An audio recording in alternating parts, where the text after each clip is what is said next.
welcome to Tucker Carlson Tonight. All of a sudden, it's pretty easy for people to move around the world, and all of a sudden they are. Poor people moving from poor countries across the globe into rich countries. Why wouldn't they? And again, that's what's happening. Back in 2015, more than 1 million illegal migrants flooded into Europe, and many of them came to Hungary, where we are right now. It was a crisis for the continent, but alone in Europe, Hungary figured out how to solve that problem in a way that we have not figured out here in the United States. How did Hungary do that? How did it preserve its borders and its society? What can we learn from that? Today we took a trip to find out. We'll show you what we found in just a minute. Also, the woes for the country's creepiest governor, that would be Governor Andrew Cuomo of New York, are compounded today, getting even more painful and yet at the same time more amusing. He's even being stabbed in the front by his allies at CNN. We've got that tape for you. But first tonight, good evening, welcome to Tucker Carlson Tonight. On New Year's Day of this year, Rochelle Walensky was just a college professor in Massachusetts. You almost certainly never heard of her. You definitely didn't vote for her at any point because Walensky had never run for office. As of January 1st, her political power was precisely the same as yours and everyone else's in this supposedly self-governing republic. Rochelle Walensky had 1 vote out of a nation of 320 million people. And then, just a few weeks later, everything changed for her and for the rest of us. Joe Biden appointed Walensky to run the Centers for Disease Control and Prevention in Atlanta. At the time, it did not seem like a huge deal. The CDC is not a legislative body. It's a public health bureau. It was originally designed to fight malaria, and it did a good job. The CDC now gathers information about diseases and then releases guidance about those diseases to the public. That's what it does. The CDC does not make laws in this country. It's not allowed to. Under the U.S. Constitution, making laws is the exclusive role of the Congress. You vote for your senators and your congressmen, and they decide what the rules are. That's known as representative democracy. It's been our system for nearly 250 years. But apparently, it's now over. Rochelle Walensky now makes our laws. Walensky announced today that she has decided to nationalize America's rental properties, millions and millions of them from Maine to California. Tenants are no longer required to pay their rent. Property owners cannot evict them under any circumstances. Making someone pay to live on your property is now a federal crime. Try it and you can wind up in prison with hundreds of thousands of dollars in fines. At the same time, you should know, property owners will still be required to pay the banks that hold their mortgages. There is no moratorium on mortgages. Why? The banks are huge Democratic donors, and they're getting the treatment that they paid for.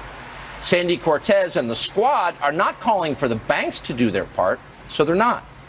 It's property owners who will suffer, many of them members of the rapidly disappearing American middle class. It's hard to overstate what a momentous change this is. It means, among other things, that private property no longer exists in the United States. You thought you owned your home. Not anymore. Rochelle Walensky does. She'll decide who can live there, under what circumstances, and for how long. Is this a good idea? Of course not. It's totalitarian. But there's an even more pressing question at the center of this, a principle that defines what kind of country this is and what kind of country it will be going forward. And the question is this: where did Rochelle Walensky get the power to do this, to suspend private property rights in America? And the answer is, she simply asserted the power. Walensky claims she had the authority and no one stopped her from exercising it. This morning she signed an official-looking order declaring that her opinion is now the law, and so it is the law. But wait, you say, that doesn't seem very American. Shouldn't somebody vote on this? If we're going to continue to pretend this is a democracy, and you hear that on television constantly, then shouldn't our elected lawmakers make the laws? No, and they're not going to. Nancy Pelosi has refused to call a vote on the matter, and she runs the Congress. She decides. Meanwhile, most Republicans haven't said a word about it. And that means that an unelected college professor you'd never heard of 6 months ago is now in charge of your country. If you're wondering how all of this can possibly be legal, rest assured that it's not legal. It's not even arguably legal. We know that for a fact. The Supreme Court has just ruled on this specific question. The court found that the CDC does not have the right to institute a nationwide eviction moratorium. Period. Only Congress can do that. Now, the court didn't make us guess on their view of this. The court put this in writing in the clearest possible language. There's no debate about that. The Biden administration just ignored what the court said. How can they do that? Well, Congresswoman Maxine Waters of Los Angeles understands exactly how they did it. Waters is hardly a genius. It's likely she's never read an entire book. But one thing Maxine Waters knows very well is how third world regimes operate. When you want something, you simply take it. You've got the guns. Who's going to stop you? Might makes right, the Fidel Castro method. Waters explained that out loud today as she pushed Rochelle Walensky to suspend private property. Quote, "I don't buy that the CDC can't extend the eviction moratorium," Waters wrote on Twitter, perfectly aware as she did that the Supreme Court has already prohibited this. Who's going to stop them? Who's going to penalize them? Well, good question. Nobody. And Nancy Pelosi knows that too. Pelosi knows that what Rochelle Walensky just did is illegal by definition. She also understands that openly ignoring a Supreme Court ruling will mean the end of our current system. And that's fine with Nancy Pelosi. Quote, "The CDC has the power to extend the eviction moratorium," Pelosi said. Pelosi didn't explain where that power might come from. She simply declared that it exists, as dictators do. Keep in mind that even Joe Biden, who knows very little, knows that what his administration has just done is against the law. He said that on camera yesterday. I've sought out constitutional scholars to determine what is the best possibility that would come from executive action or the CDC's judgment. What could they do that was most likely to pass muster constitutionally? The bulk of the constitutional scholarship says that it's not likely to pass constitutional muster, number one. But there are several key scholars who think that it may, and it's worth the effort. So the eviction moratorium has been in place for months. It has just been extended as of today. So people have debated this, jurists have weighed in on it, and so we know it won't, quote, pass constitutional muster, says Joe Biden. In other words, it's illegal. The people doing it are criminals. That's the word we use for people who knowingly break the law. But like most criminals, they're not embarrassed by breaking the law. That's what they do. Watch Joe Biden's senior advisor, a thoroughly oily character called Gene Sperling, tell you that the rule of law just isn't relevant here. To date, the CDC director and her team have been unable to find legal authority even for a more targeted eviction moratorium that would focus just on counties with higher rates of COVID spread. This is a president who really understands the heartbreak of eviction. He is the reason why he is pressing and pressing, even when legal authority looks slim, is because he wants to make sure we have explored every potential authority. These people are so filthy, but they're self-righteous. Did you catch that? We don't have the legal authority to do what we're doing, but we're doing it anyway. Because who's going to stop us? Republicans? Mitch McConnell, please. Mark Milley doesn't report to Mitch McConnell. Mitch McConnell doesn't control the FBI or the intelligence agencies. Mitch McConnell is unarmed. What's he going to do about it? Give a grumpy speech and drive back to his condo? That's what they're saying. That's what criminals always say when they shake you down at gunpoint. And make no mistake, that's exactly what they're doing, because that's exactly who they are. Charlie Hurd is opinion editor of the Washington Times. He joins us tonight. Charlie, thanks so much for coming on. I never thought that I would live to see a day where the administration would acknowledge in public that what they are doing has been prohibited recently in clear language by the Supreme Court, but they're doing it anyway and they don't care because who's going to stop them because we're armed and you're not? I mean, what system is that? Yeah, it's beyond unconstitutional. It's anti-constitutional lawlessness. And you ask, why are they doing this? The reason they're doing this is because Democrats control every lever of power in Washington. They control the White House, they control both chambers of Congress, and as you point out, that means they have all the guns, they have all the power. That's why they're doing it. And by the way, this is far more than, although the assault on private property is probably the most appalling, disgusting part of all this, but this is more than just that. This is also an attack on the concept of contracts. And contracts and private property, which of course we inherited from Western civilization, it is why America is the richest, most powerful country on earth. It is why everyone in the world wants to come here, is because private property and contracts are tantamount for us. And this is an assault on that because these people, these Democrats who control everything, want to turn us into China. Because in China, you don't have private property. And anybody who's ever tried to do business, ask any textile worker, ask any furniture maker what it's like to try to enforce a contract in China, and they'll start laughing because contracts don't exist in China. But that's what these people want to turn America into. So if you're distressed about housing prices, and we've been on this for 5 years, housing prices are completely out of control, and they're highest in the places controlled by the most left-wing members of the Democratic Party, by the way, San Francisco, Los Angeles, New York. There are a lot of things you could do about that. You could curb foreign investment in our residential housing markets, which they would never even consider. Why should Chinese investors own huge parts of Manhattan and San Francisco? How does that help Americans? It doesn't. But instead, they're putting all the pressure on middle-class America. So you're renting your basement apartment to someone, and all of a sudden you have to give it away for free because Rochelle Walensky says so? Like, what? Yeah, and of course, all of this happens at a moment when we as a government, we as a country should be suing China for their involvement in the pandemic, and we could hold as collateral half of Manhattan, which the Chinese business owners and the Chinese government owns, and use that as collateral, sell all of it, and pay everybody that has paid a grievous price in this pandemic. But here's the thing, and this is the most important part of what you just talked about, and that is that the banks are still going to get their cut. You know who's not? You know whose contracts are not being shredded by the CDC right now? It's the contracts that require people to pay massive amounts of money to their electric company and to their oil and gas company. And by the way, to Netflix. Your Netflix contract didn't get shredded because you know why? Because Barack Obama needs to get his $50 million contract paid out from Netflix. That's why they're going after people, private owners who own property, and not after the big guys. Because, by the way, you're hopeless if you don't have an army of lobbyists in Washington with Democrats in control. That's totally right. Citibank is fine. They paid the protection money that they needed to pay. By the way, why am I paying my taxes?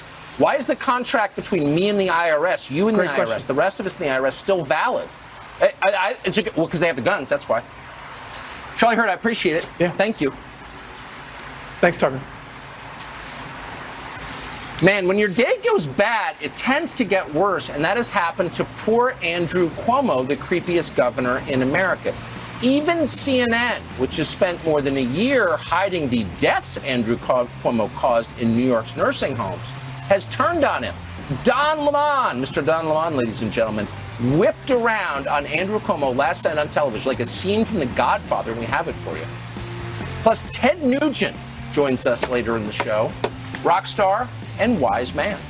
We're back in a minute from Budapest. Welcome back from Budapest. Huge waves of human migration really are the biggest story of the age we're living in, and they will certainly define the future.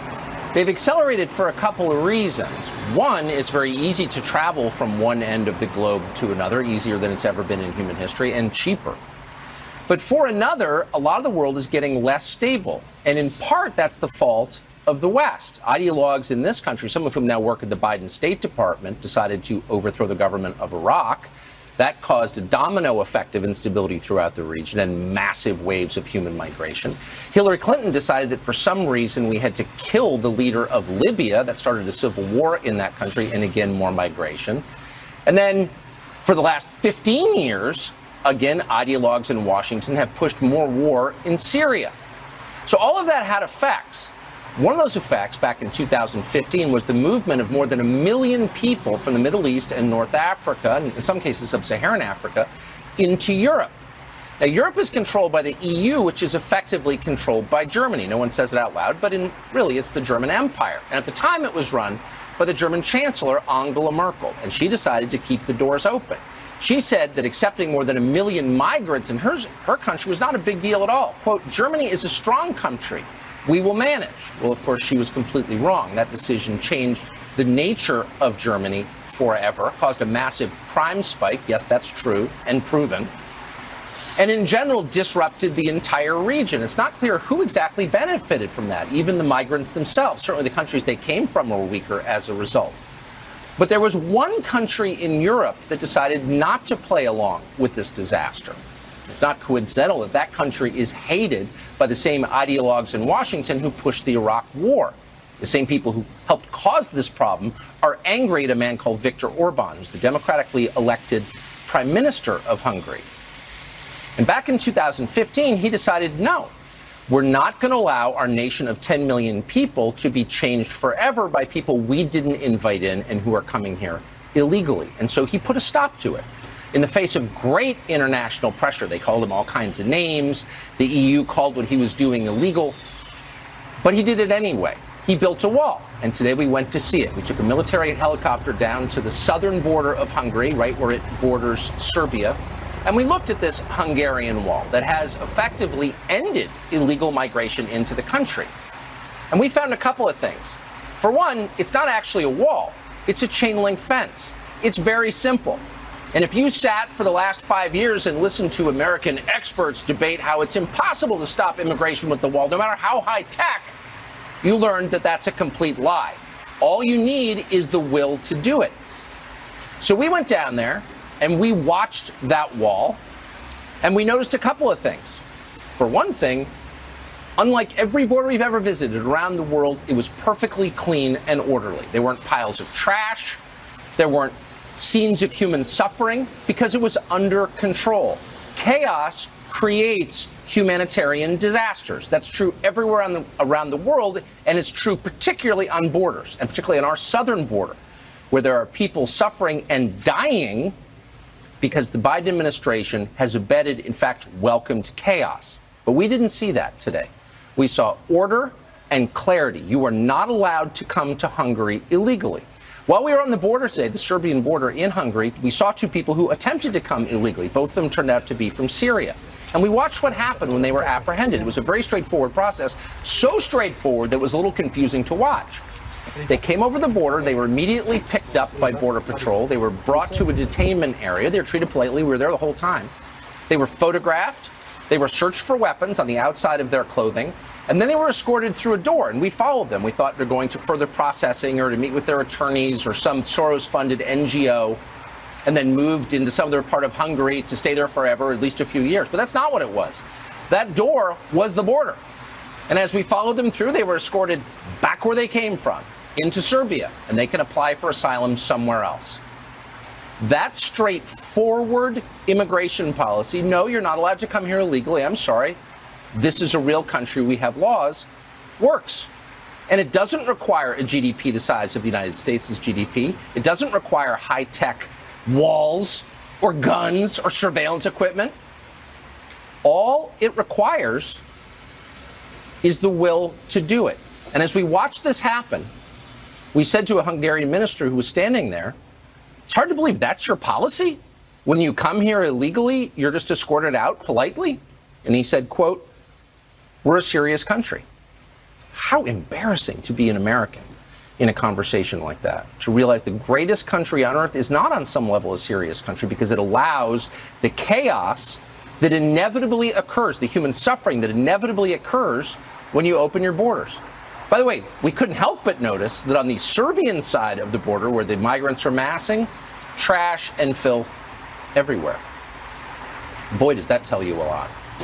So it was a deeply revealing moment, and we're going to have more. We've had a number of them here in Hungary. A small country with a lot of lessons for the rest of us. And one last thing. Because the example of Hungary is so powerful, not just in Europe, but to the world, to the entire world, not simply the West, what you can do with a relatively small economy and not many people, if you're just serious about keeping your nation from being destroyed, because the lessons are so obvious and there's such a clear refutation to the policies we currently have and the people who instituted those policies, Hungary and its government have been ruthlessly attacked and unfairly attacked. It's authoritarian. They're fascists. There are many lies being told right now. That may be the greatest of all. The last Hungarian revolution was less contested than our last revolution, and probably more transparent. That's true. It's not an endorsement of anybody, but that's true. So ignore the lawyers, the liars rather, and the lawyers, and judge for yourself. Is it working in Hungary or not? We think that it is. Well, it turns out, and we learned this yesterday, that it's always the people you most suspect. Andrew Cuomo is every bit as creepy as you thought he was. According to the New York's Attorney General, Andrew Cuomo will grope anything. His staff, state troopers, Al Gore, he even ogled his own Emmy statue. So after the AG report came out, virtually every Democrat in the country called on Andrew Cuomo to resign because they had no idea he was a creep. It was a big story, but it didn't get any of the coverage on television, at least on the show anchored by his brother on CNN. Instead, Chris Cuomo attacked Ron DeSantis. Right. There's a governor we can hate. And then Don Lemon took over. After telling his friend Chris that he loved him, he unsheathed the knife. I'm going to make my witness, as you say, and you know what? Make your witness. I love you, brother. I love you, D. Lemon. All right. This is Don Lemon tonight. The calls are getting louder and louder. This is what I'm talking about. Top Democrats from New York to the White House calling on Governor Andrew Cuomo to resign. That in the wake of the bombshell report from the state's attorney general that alleges the governor sexually harassed 11 women, including state employees and a New York state trooper. The report also says that he retaliated against one woman who went public with her allegations against him. And the president of the United States couldn't be more blunt. Question: should Governor Andrew Cuomo resign? Answer: yes. They all seem so surprised that there's something wrong with Andrew Cuomo. They had no idea. You know who knew? Matt Walsh knew. He hosts the Matt Walsh Show. He joins us now to tell us how surprised he is to learn this. Matt Walsh, were you shocked to learn that maybe there was something wrong with Andrew Cuomo, or did you know that already? I can't say that I was, although Andrew Cuomo, as you point out, his excuse or his his rationalization is that he's a creepy pervert to everybody in public also, so we shouldn't be surprised. So that's one reason I'm not surprised. The other reason is that, of course, he condemned thousands of elderly to their deaths by locking them in rooms and in buildings with people who are infected with a disease that we know primarily kills elderly people in nursing homes. And the thing is, I knew that, we all knew that, the media knew that way back when they were talking about how they were Cuomo-sexuals, and they were going on and on and on about how great Andrew Cuomo is, and he had his book tour and everything. They knew that, and they knew that he killed elderly people, and they said, well, that's what are you going to do? And then it turns out that he made some women on his staff uncomfortable, and now we have to draw the line. Now, look, we could say they're both bad, right? It's bad to kill elderly people. It's bad to flirt with women who aren't consenting to it. That's true, but one is so much worse. I mean, it's like saying that John Wayne Gacy, yeah, he killed 30 young men, but he also abandoned his shopping carts in parking lots without putting them away. They're both bad. I mean, yes, they're both bad, but the fact that this is the thing that takes him down, I think, says a whole lot about the media and our society. Yeah, I mean, Chairman Mao was insensitive to trans people, which I think we can both agree was his real crime. So what you're saying, and I know you're not a licensed ethicist here, you don't teach at Yale Law School, but you're saying it's worse to kill people than it is to hit on an armed state trooper. Is that what? I just want to be clear for the kids in the room tonight. That is the radical suggestion that I'm putting it forward. I don't want to force anyone to believe it, but I'm putting forward the possibility that maybe killing literally thousands of old people in your state is probably a little bit worse than making inappropriate comments. I'd read the report. I mean, he said things like, he called some of the women on his staff single mamas and really, really horrific things. But even so, I would still say that the primary thing that should provoke our outrage is the fact that he is a known killer of the elderly. Tweaking feminist sensibilities worse than murder. Really quick, what do you think this is really about? I mean, I assume no level of sincerity at all among Democratic leaders at all. So clearly they wouldn't be, they stood by Ted Kennedy after he killed a girl, literally killed a girl, and they never criticized him. They're now knifing Andrew Cuomo. What do you think is actually going on here? That's a really good question. Originally, I thought that, well, this was their way of distracting from the nursing home scandal because they'd rather talk about this than that, because the nursing home scandal implicates, by the way, a lot of other Democrat governors who did the exact same thing. That's right. And I thought maybe that's the reason, but then again, people have moved on from the nursing home scandal, so why do they need to talk about it now? Maybe it's that the powers that be in the Democrat Party don't want him running for president. That could be it. I have no idea, but whatever the reason is, it's nothing good. Can I just make one super quick prediction? If he resigns, whoever we get in New York is going to be worse. I'm just throwing it out there. And that's a big statement considering how just awful Andrew Cuomo is. But do you think that's probably right? Well, I mean, yeah, look at Bill de Blasio. Bill de Blasio is the mayor of New York City. So that's the level of leadership we have. And as he manages somehow to be worse than Andrew Cuomo. So it can only get worse, unfortunately. That's always the argument winner. 2 words, Bill de Blasio. You're absolutely right. Matt Walsh, great to see you. Thank you. Thanks a lot. So you thought Barack Obama had retired from the presidency. You didn't realize he just assumed a new role as an Ottoman sultan. 200 servants at his birthday party on Martha's Vineyard. But there has been a change tonight. No, the party is not canceled. But you now might have to pitch in for Barack Obama's birthday gift because he's not rich. He condemned thousands of elderly to their deaths by locking them in rooms and in buildings with people who are infected with a disease that we know primarily kills elderly people in nursing homes. And, the thing is, I knew that. We all knew that. The media knew that way back when they were talking about how they were Cuomo-sexuals, and they were going on and on and on about how great Andrew Cuomo is, and he had his book tour and everything. They knew that, and they knew that he killed elderly people, and they said, well, what are you going to do? And then it turns out that he made some women on his staff uncomfortable, and now we have to draw the line. Now, look, we could say they're both bad, right? It's bad to kill elderly people. It's bad to flirt with women who aren't consenting to it. That's true, but one is so much worse. I mean, it's like saying that John Wayne Gacy, yeah, he killed 30 young men, but he also abandoned his shopping carts in parking lots without putting them away. They're both bad. I mean, yes, they're both bad, but the fact that this is the thing that takes him down, I think, says a whole lot about the media and our society. Yeah, I mean, Chairman Mao was insensitive to trans people, which I think we can both agree was his real crime. So what you're saying, and I know you're not a licensed ethicist here, you don't teach at Yale Law School, but you're saying it's worse to kill people than it is to hit on an armed state trooper. Is that what? I just want to be clear for the kids in the room tonight.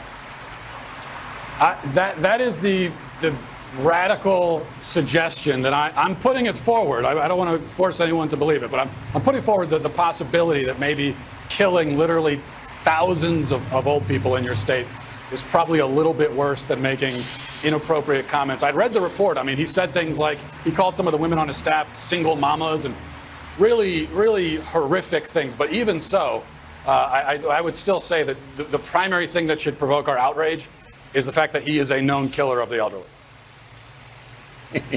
Tweaking feminist sensibilities worse than murder. Really quick, what do you think this is really about? I mean, I assume no level of sincerity at all among Democratic leaders at all. So clearly they wouldn't be, I mean, they stood by Ted Kennedy after he killed a girl, literally killed a girl, and they never criticized him. They're now knifing Andrew Cuomo. What do you think is actually going on here? That's a really good question. Originally, I thought that, well, this was their way of distracting from the nursing home scandal because they'd rather talk about this than that, because the nursing home scandal implicates, by the way, a lot of other Democrat governors who did the exact same thing. That's right. And I thought maybe that's the reason, but then again, people have moved on from the nursing home scandal, so why do they need to talk about it now? Maybe it's that the powers that be in the Democrat Party don't want him running for president. That could be it. I have no idea, but whatever the reason is, it's nothing good. Can I just make one super quick prediction? If he resigns, whoever we get in New York is going to be worse. I'm just throwing it out there. And that's a big statement considering how just awful Andrew Cuomo is. But do you think that's probably right? Well, I mean, yeah, look at Bill de Blasio. Bill de Blasio is the mayor of New York City. So that's the level of leadership we have. And as he manages somehow to be worse than Andrew Cuomo. So it can only get worse, unfortunately. That's always the argument winner. 2 words, Bill de Blasio. You're absolutely right. Matt Walsh, great to see you. Thank you. Thanks a lot. So you thought Barack Obama had retired from the presidency. You didn't realize he just assumed a new role as an Ottoman sultan. 200 servants at his birthday party on Martha's Vineyard. But there has been a change tonight. No, the party is not canceled, but you now might have to pitch in for Barack Obama's birthday gift because he's not retired.